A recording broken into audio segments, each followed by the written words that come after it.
Well, exceptionals, happy new year to you wherever you are in the world. Hope you are flying along. Thank you so much for joining me. This is the very first daily edition of Your Exceptional Life. It is the daily podcast where we look at your life purpose, your movement, your social life, your nutrition, your love and relationships, your growth, your wealth, your spirit, soul and faith. And today we are looking at creating your exceptional 2020 in all 8 areas of your life and what happens when you're exceptional and what happens if you're mediocre. Because if you don't set all 8 goals for the year, all 8 outcomes, however you want to term it, is not important right now. But if you only do 1 or 2 or 3 outcomes for your year, you will end up with some pretty disastrous consequences. And so I want to share with you, I'm going to do 10 videos to kick us off to help you create your exceptional 2020. But before we get into the first pillar, I want to go through today on this video all 8 areas of life. What happens when you're exceptional? What happens if you're mediocre? And it can turn out to be a consequence for the year, but really this is a consequence for your entire life. This is stuff that I've been thinking about for years, but particularly over the summer break, there are 8 words that are really the worst possible life that you could have. And I really want to be clear that if we don't focus on exceptional, then we default to mediocre. So rather than me just going on in my own psychobabble, let us talk about the first key pillar of your exceptional life. And apologies that my back will be to you a little bit during this video, but if you're in the car and you're listening to this, that won't matter so much. The first pillar of your exceptional life is your life purpose. Now, if everything is humming along, you're doing what you love and you're loving what you do, whether you're a stay-at-home mum like my beautiful wife, or you're like me, working your magic, or if you're an accountant or a cleaner, or you're cutting trees, or you're a lifesaver, I'm just thinking of everything I've seen today, you will feel a level of inspiration. You are inspired. But if you get to the end of your life and you have lived your life according to the expectations of everyone else, whether that's your boss or your parents, and you became a doctor because your dad wanted you to, or you became a dentist because your dad wanted you to, or you became a housewife because your mum wanted you to, or whatever it is, if you give up your life to fulfill the expectations of others, you will end your life with major regret. Now you might go, oh yeah, sure Marcus, whatever. You might not be feeling that right now, but the compound interest of year after year of resentment and anger and frustration about not living your 9 to 5 in accordance with what you truly love and inspires you will create major regret. Where are you right now?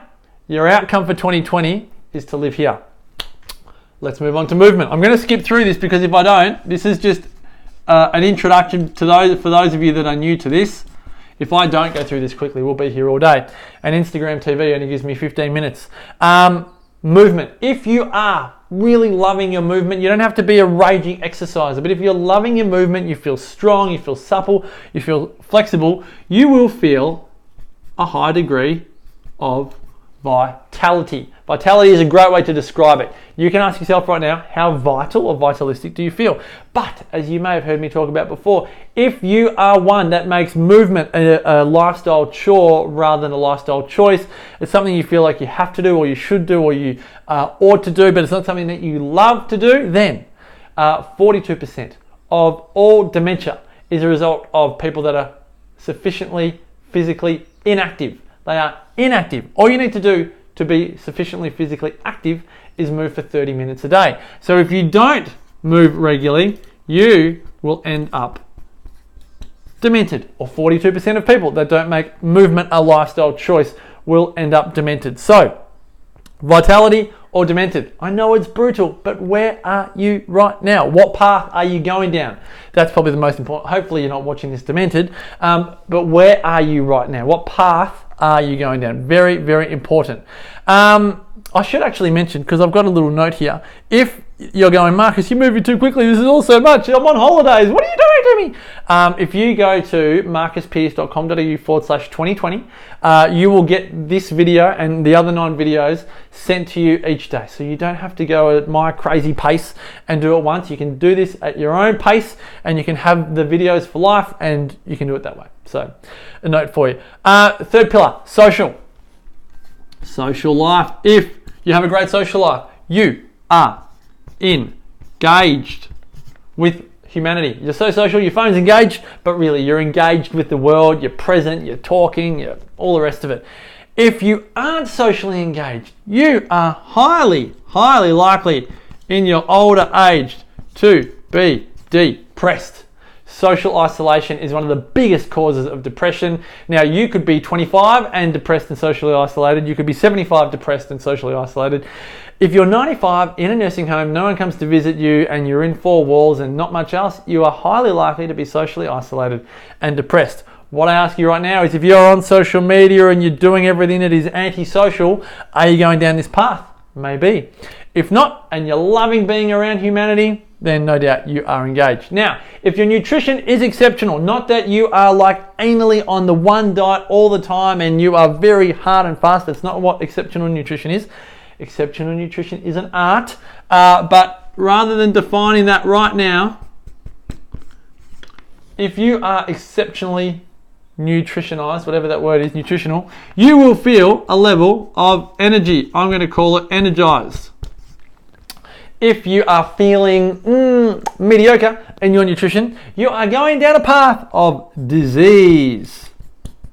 So far, we've got regret, demented, depressed, diseased. Doesn't feel good. I'm going to put diseased. Doesn't feel good at all. Now, you might go, yeah, Marcus, I'm okay. I have Maccas once a week and da-da-da-da-da. I'm not talking about what you do now. Again, I'm talking about the compound interest of these daily, yearly choices for the rest of your life. That is the big one. Energized versus diseased. What path are you going down right now? This is why you can't just set one goal, like I'm going to have my dream job for the year. Because what if you have your dream job, but you end up eating junk food all week? Major consequences. All right. Area number 5, pillar 5, love and relationships. Love and relationships. Now, this sounds Captain Obvious, but if your love and relationships are exceptional, you will feel loved, which is what we all want. It's one of the biggest reasons for living. If you cannot stand Christmas, if you had a shocker, you really can't stand anyone's birthdays, hopefully not your own. You got to love your birthday. That's the time you were born. But particularly if you do not love your spouse or your partner, this will sound tongue-in-cheek, you will end up divorced.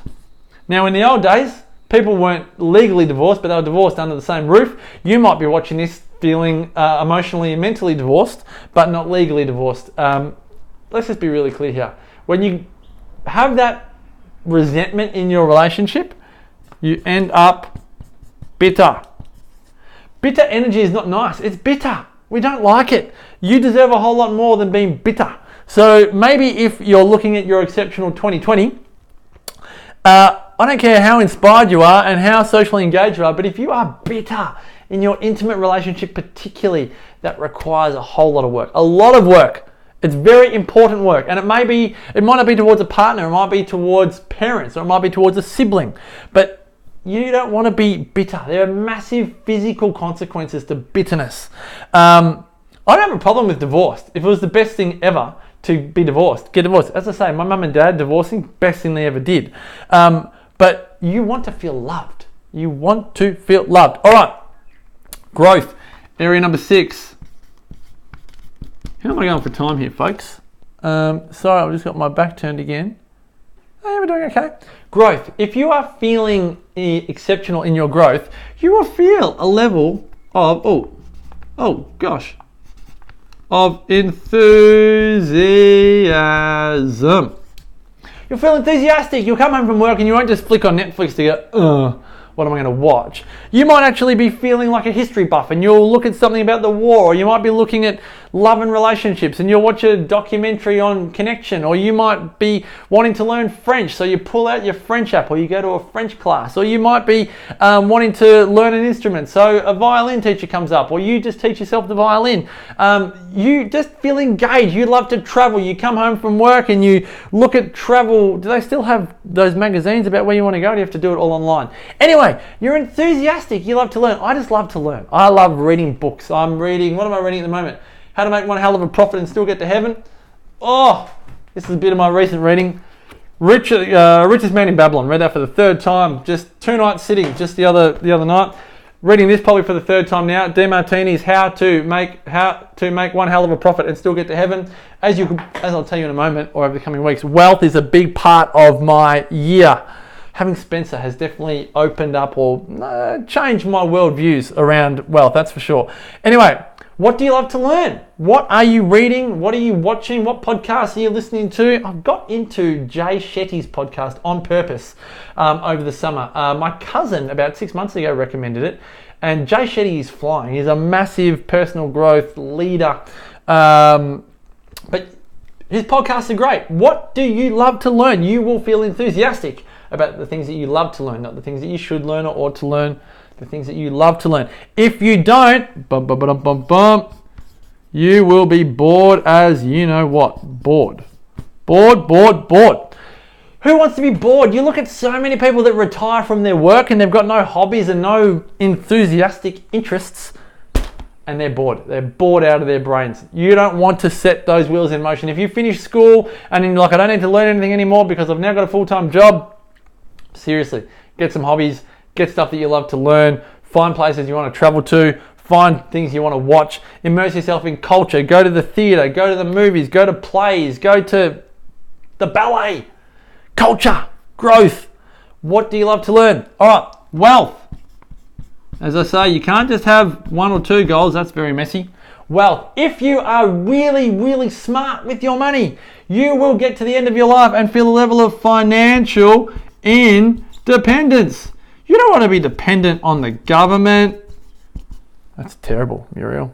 On the government or on family or on friends. You want to be financially independent. You want to save. You want to spend less than you earn and invest the difference. And again, if you read a lot of these great books on wealth, it will always, pretty much always be the first 10% of everything that you earn goes off to an account. The next 20%, if you've got any debts, off to the debts, and you live off 70%. That's pretty much what all of the books. Scotty Pape, slightly different, but pretty much same. Independence, wealth, independence, and easy. If you stuff that up, you're broke. So far, if you listen to nothing I say, regret, demented, depressed, diseased, divorced and bitter, bored and broke. How's that? And the sad thing is, this is a cascade in various orders, but this is a cascade for the majority of humanity. That's why, pardon my corny one-liner, you have to be the exception to the rule in order to live your exceptional life. How corny am I? But anyway, spirit, soul, or faith, whatever you like to call it. If you're exceptional at this, you get to the end of your year or your life and you feel fulfilled. Ta-da! You've lived a great life. You've been inspired, vital, engaged, energized, loved, enthusiastic, independent, and fulfilled. Bang! Tick! You did a great job in life. Well done. If you've just been mediocre in 1, 2, 3, 4, 5 areas of life, you know what your spirit is? You go from broke in your bank account to broken in your spirit. This is not the life that you want to live. These are the 8 goals you must set in your 2020. What will make you feel inspired, vital, engaged, energized, loved, enthusiastic, independent, and fulfilled. This is where the magic lies. It's not easy work. It is not easy work, but it is incredibly fulfilling work when you do it. I could keep on banging on, but the timer is going to go off in a moment. If you want these videos, you should get them on Instagram TV or Facebook or on the podcast. But if you want them easily organized for you for life, just go to marcuspearce.com.au/2020. It's just a little box with, there's the timer. It's just a little box with your name and email address. And if you really want to work with me on this, in May, I've got my 2-day event, Create Your Exceptional Life in Byron Bay, May 16 to 17. All you have to do, go to marcuspearce.com.au/Byron Bay. Go on the interest list and I'll send you all the details. All right, folks, I'm going to love you and leave you before the timer runs out. May the rest of your life be the best of your life. Continue living your exceptional life. Let's make 2020 exceptional. Bye-bye.